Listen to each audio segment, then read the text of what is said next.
silakan Bu. Selamat malam.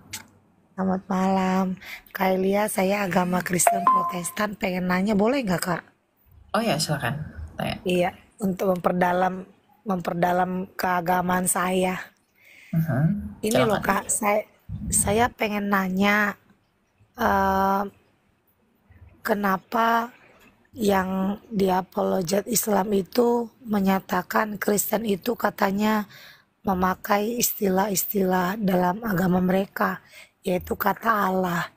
Mereka tuh katanya pengen bukti mana di Alkitabmu kalau ada tulisan Allah dari agama Kristen Arab gitu. Jawabannya apa sih Kak? Hmm. Jangankan jangankan Alkitab ya, tetapi kita berpindah ke prasasti, namanya prasasti Zabat. Ya, prasasti Zabat itu di abad kelima. Iman mereka kan lahir di abad ketujuh. Prasasti Jabat itu di abad kelima. Itu sudah memuat kata Allah. Tulisannya bunyinya mengatakan begini. Ya. Dengan nama Allah, Sergius putra Amat Manaf dan Hani putra Mer Al-Kais, Sergius putra Sat dan Sitir dan Surai. Nah, ini adalah prasastinya orang Kristen dari abad kelima pada tahun 512. Agama mereka belum lahir, bahkan nabinya pun belum lahir pada zaman itu. Tetapi prasasti ini yang adalah punya orang Kristen sudah menuliskan kata Allah. Dan tidak perlu berjauh-jauh, misalnya di Kisah Rasul 2 itu ada orang-orang Arab yang menyaksikan rasul-rasul berbahasa roh pada hari peristiwa Pentakosta. Dan bahkan lebih jauh, Rabi Yahudi saja, Sadia Gaon itu menerjemahkan Kejadian 1 ayat 1 dalam Ibraninya, Bereshit bara Elohim et hashamayim vet haaretz. Kata Elohim itu diterjemahkan menjadi Allahu dalam bahasa Arab. Jadi kalau mereka mengatakan bahwa Allah itu punya kami, mohon maaf, tanah Arab itu sudah dimiliki oleh orang Kristen terlebih dahulu daripada mereka ada. Ingat, jarak kita dengan mereka itu 700 tahun. 700 tahun jarak kita dengan mereka. Bukan 100-200 tahun, bukan begitu.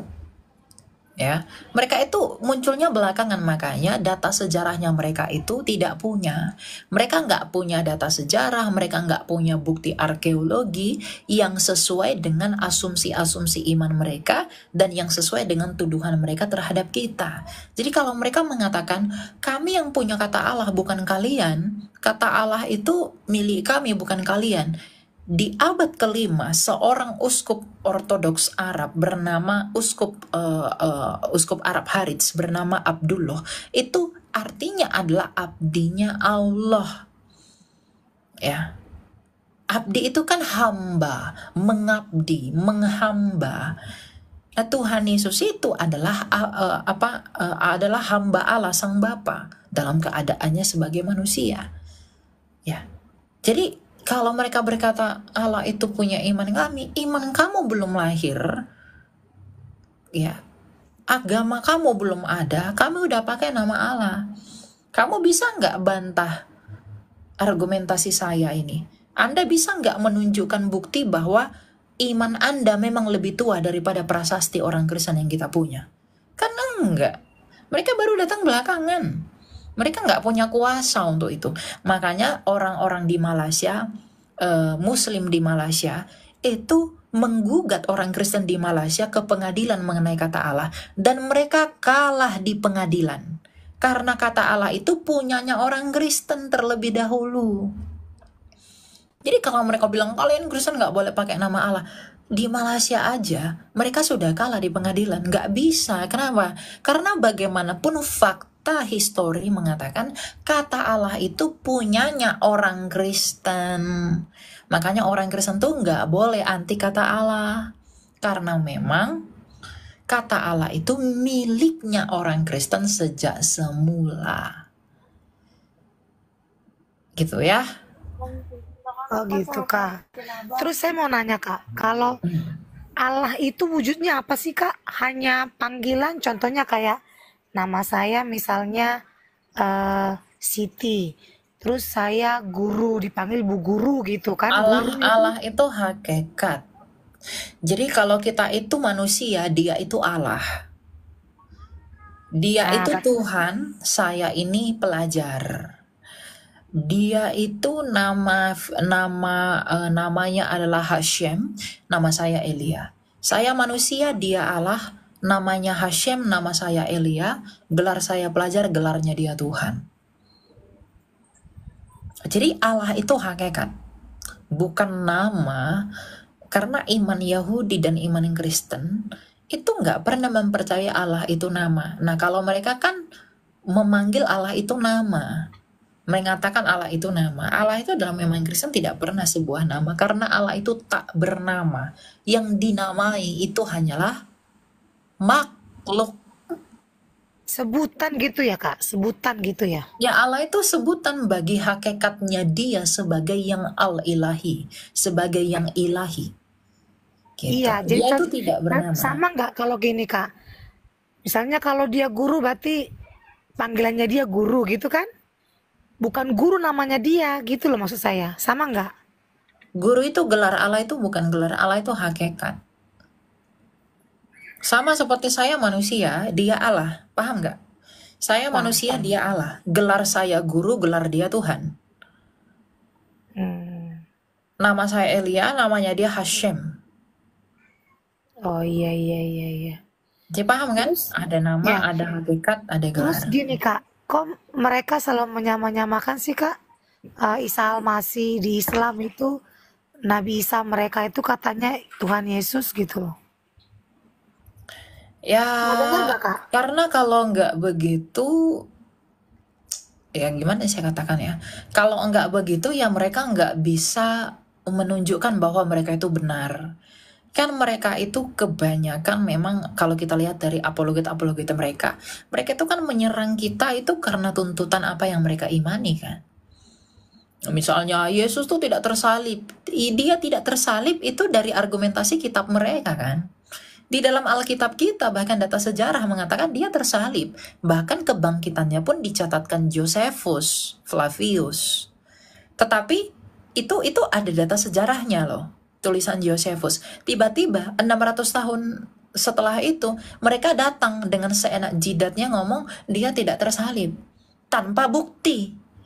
Hanya dengan asumsi. Tanpa bukti loh. Dia mengatakan itu tidak benar. Ya. Secara etika pengetahuan pun itu nggak masuk. Makanya saya katakan, apa yang mendasari Anda mengatakan itu tidak tersalib? Kalau hanya pandangan iman tapi tanpa fakta historis, yaitu sama saja asumsi teologi. Jadi kalau mereka menyamakan tanpa data, mereka sedang mempermalukan imannya sendiri. Saya harus katakan itu. Kita percaya bahwa Tuhan Yesus mati di kayu salib. Dia telah bangkit pada hari ketiga. Itu fakta sejarah. Tapi apa sih arti fakta yang terjadi itu? Bahwa ternyata memang dia mati untuk menggenapi nubuatan para nabi yang dinyatakan oleh para nabi di perjanjian lama. Lukas 16 ayat 16. Itu kan jelas. Yesus mati pada hari ketiga menggenapi tanda apa? Tanda Yunus. Dia naik ke surga 40 hari setelah kebangkitannya. Itu semua data sejarah. Bahkan Roma yang adalah prokurator pada saat Tuhan Yesus itu disalibkan, itu mencatatkan siapa aja yang tersalib. Dan mereka catat itu loh. Mereka mencatat. Anda bisa temukan bukti-buktinya sampai sekarang di tempat-tempat yang memang dilindungi sebagai situs-situs sejarah purbakala. Nggak bisa dibohongi yang begitu. Jadi kalau mereka mengatakan Yesus tuh nggak tersalib, Yesus tuh nggak begini, oke kamu bisa ngomong begitu. Lalu data yang bisa kamu gunakan membantah yang kami punya ini apa dulu? Nah inilah makanya orang Kristen itu perlu belajar data-data sejarah, perlu belajar segala sesuatu untuk bisa menjawab tuduhan mereka. Mereka berkata, Yesus itu bukan Tuhan. Yesus itu hanyalah nabi. Di mana dikatakan dia hanyalah nabi? Kalau di iman mereka berkata dia hanyalah nabi, apakah iman mereka yang datang 700 tahun itu bisa menyalahkan apa yang sudah ada di abad mula-mula sebagai permulaan zaman. Kekristenan itu yang membuka zaman loh. Saya katakan begitu. Kenapa? Kalender yang dipakai semesta saat ini itu adalah kalender yang didasarkan kepada Kristus. Makanya 2024 Masehi artinya 2024 tahunnya Mesias, tahunnya Kristus. Jadi semuanya didasarkan dan dikembalikan kepada siapa? Kepada Kristus, bukan yang lain-lain. Nah, mereka nggak mengerti hal yang begitu. Coba, kalau kalian memang teman-teman muslim di bawah, kalian punya data yang menyangkali data yang saya punya, lebih tua daripada tahun 95, ya, mengenai identitasnya Mesias, naik ke atas, tunjukkan sama saya. Ada nggak yang lebih tua dari situ? Ada nggak lebih tua, catatan sejarah ada nggak lebih tua daripada Injilnya Markus mengenai Kristus yang menyangkali apa yang Rasul Markus ungkapkan? Rasul Markus menulis Alkitab pada tahun 50. Kan nggak punya merekanya. Kalau nggak punya, lalu kenapa terlalu pede untuk apa? Untuk menyalahkan kekristenan hanya dengan kata Tuhan begini, kata Tuhan begini. Kan nggak nyambung. Logikanya begini deh. Saya punya anak. Saya menikah, saya punya anak. Ya, anak saya lahir, saya kasih namanya Christian gitu. Lalu saya buat akte kelahirannya. Saya buat akte kelahirannya cap tahun 2024. Ya, 2024 capnya kertasnya juga tahun 2024. Tiba-tiba nih ya, 700 tahun setelah hari ini, ada seorang nabi yang mengaku-ngaku, sayalah nabi benar, saya dari Tuhan. Anaknya si Elia, si Christian itu lahirnya bukan tahun 2024, tapi tahun 2027. Ya, tapi tidak ada bukti. Dia hanya mengaku dia dari Tuhan. Nah, sekarang saya tanya, kamu lebih percaya yang mana? Yang punya data, yang bisa dicari akurasinya, atau yang hanya omongan doang? Yang punya data, Kak. Yang punya data. Nah, masalahnya kekristenan, penyaliban Yesus, kematian Yesus, kebangkitan Yesus, itu punya data yang teruji di dalam metode saintis. Mereka punya apa? Salibnya Kristus ketika tersalib itu dimuseumkan karena dibawa kembali oleh atas perintah Ratu Helena. Sampai sekarang Anda bisa temuin itu. Kain Turin, bekas kafannya Tuhan Yesus. Uji karbon cocok. Nah, mereka punya apa? Kalau dia bilang tidak mati, lalu kain Turin itu punya siapa? Gitu loh. Jadi kita pun harus berhikmat. Orang Kristen tuh harus belajar agar iman kita tuh nggak diselewengkan dengan mudah oleh mereka. Karena bagaimanapun saya harus katakan, mereka itu adalah orang-orang yang tidak mengenal apa yang benar. Karena mereka menggunakan apa yang menurut mereka benar tapi tidak bisa dibuktikan untuk menyangkali apa yang bisa dibuktikan dengan benar. Lalu mereka mengaku si paling logika. Kenapa dalam hal ini logikanya tidak dipakai? Analogi saya tadi, mereka mengatakan si paling logika apa begini. Lalu kenapa dalam hal ini logikanya tidak dipakai? Bukankah itu paradoks? Mereka pun tersandung dengan ketritunggalan Allah. Itu karena mereka nggak mengerti apa iman kita Tritunggal. Di abad ketiga, pengakuan iman Nisea Konstantinopel sudah mengatakan, aku percaya kepada satu Allah yang Maha Kuasa. Kita udah percaya kepada satu Allah. Lalu disebut dengan Trinitas, satu Allah. Allah Sang Bapa yang memiliki firman dan roh. Firman itu adalah Yesus, roh itu adalah Roh Kudus. Lalu, tiba-tiba mereka memfitnah Kristen itu menyembah tiga Tuhan. 400 tahun setelah pengakuan iman Nisea, mereka mengatakan Kristen menyembah tiga Tuhan. Nggak nyambung. Karena iman kita tuh nggak pernah memahami yang seperti itu. Jadi tuduhan-tuduhan mereka itu didasarkan atas kesalahpahaman pemuka-pemukanya mereka sejak dahulu. Untuk itulah kita menginjili mereka agar mereka mengerti sumber yang akurat dan makna yang sesungguhnya dari apa yang mereka gugat itu. Gitu ya. Oke Kak. Terus kenapa katanya kita nggak punya Alkitab? Kristen itu nggak punya Alkitab katanya. Yang punya kitab itu hanya Islam. Katanya mereka itu nggak punya kitab. Argumentasinya apa mereka ngomong begitu? Apa tadi ya Kak? Orang ramai banget. Saya masuk ke room itu narasinya pada kasar-kasar juga sih. Jadi saya nggak bisa ngerekam juga tadi bahasaannya apa gitu.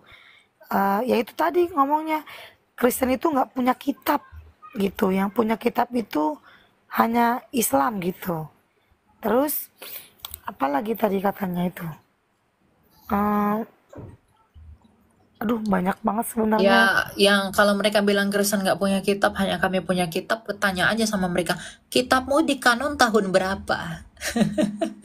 Apakah Kitabmu di kanonnya itu tahun berapa? Tanya aja begitu. Kapan itu di kanon? kanon Alkitab itu orang apakah? Kristen, kanon itu Kanon disatukan, dikumpulkan. Nah, punya mereka kapan di kanon? Kalau mereka bilang kitab kami yang punya kitab, kalian nggak punya kitab. Kitabmu kapan di kanon? Abad ke-20 kan? Kitab orang Kristen di kanon di akhir abad ketiga. Nggak nyambung kan? Jadi yang sebenarnya punya kitab itu kita atau mereka? Kita. Kita itu di itu Kak, kitab kita di kanon itu di tapi akhir abad ketiga di Kartago. tadi sono banyak juga yang agama Kristen itu nggak bisa jawab apa gitu. Yang nggak bisa jawab karena nggak belajar.